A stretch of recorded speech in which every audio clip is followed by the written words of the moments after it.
आप देख रहे हैं MDP तेज न्यूज, सबसे पहले सबसे तेज। नमस्कार। एक साल में कोई मकान मालिक कितना किराया बढ़ा सकता है, ये शायद किसी को पता है, किसी को पता नहीं है। आइए, क्या कौन सा नियम है, ध्यान से वीडियो को देखना है, बहुत जानकारी मिलने वाला है। किराएदार जान लेंगे अपने अधिकार, तो ना तो मकान मालिक को दिक्कत होगी और ना तो किराएदार को।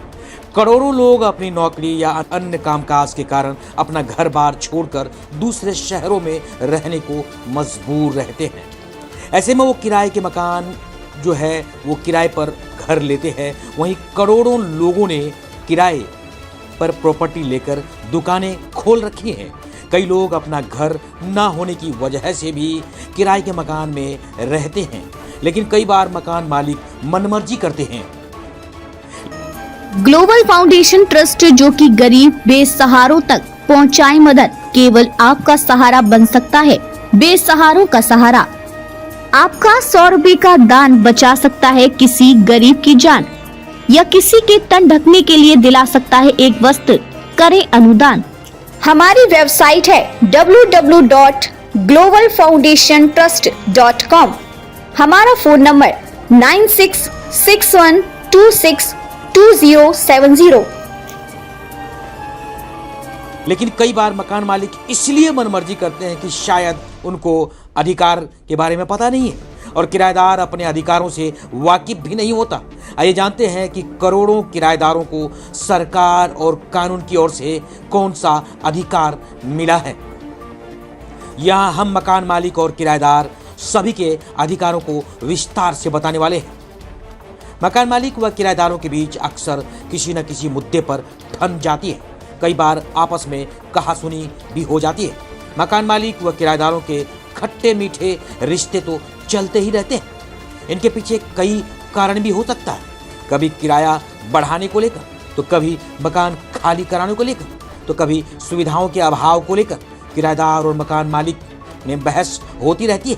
लेकिन बहस से इधर दोनों को कई अधिकार प्राप्त होते हैं, लेकिन शायद उनको उन अधिकारों से वंचित हैं। आइए जानते हैं कि आखिर कौन सा उनको अधिकार दिया गया है।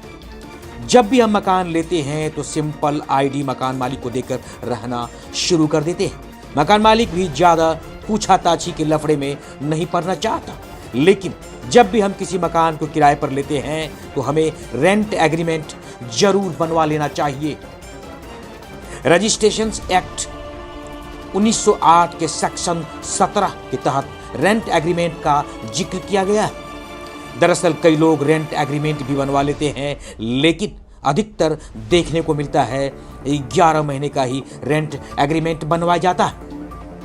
लोगों को लगता है कि ये 11 महीने का बनाने का ही नियम होगा, लेकिन ऐसा कोई भी नियम कानून की किताब में नहीं है। ये कहीं नहीं लिखा है कि रेंट एग्रीमेंट केवल 11 महीने का ही बनेगा। इसके पीछे कारण ये है कि मकान मालिक और किराएदार 12 महीने से कम का एग्रीमेंट बिना किसी दिक्कत के बनवा सकते हैं। 11 महीने से ज़्यादा का एग्रीमेंट कराने में सब रजिस्ट्रार के ऑफिस में कागजात को रजिस्टर्ड कराने के लिए चक्कर लगाने पड़ते हैं, जबकि 11 महीने का बनवाने में मकान मालिक और किराएदार इससे बच जाते हैं, यानी कि इस लफड़े से बच जाते हैं। 11 महीने के रेंट एग्रीमेंट में स्टैंप ड्यूटी भी कम लगती है।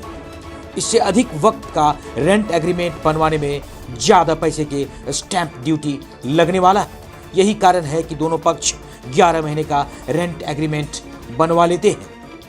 जब कोई किसी मकान में रहता है तो मकान मालिक को बेसिक सुविधाएं उपलब्ध करानी होती है।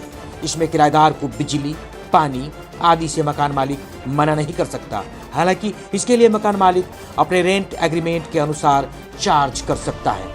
यहाँ किराएदार को पहले ही मकान मालिक की ये सब बातें क्लियर कर लेनी चाहिए।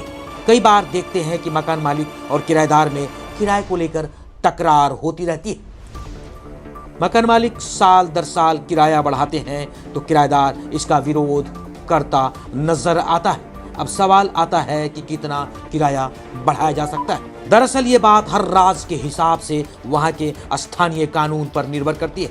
महाराष्ट्र की बात अगर करें तो रेंट कंट्रोल एक्ट 1999 के अनुसार मकान मालिक हर साल 4% किराए में सिर्फ और सिर्फ इजाफा कर सकता है।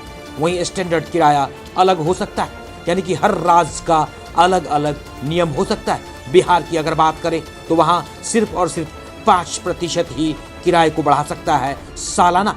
अगर मकान मालिक अपने मकान में कुछ सुविधाएं बढ़ाता है तो उसके अनुसार किराया भी बढ़ा सकता है। ये अधिकतम 25% तक ही बढ़ सकता है।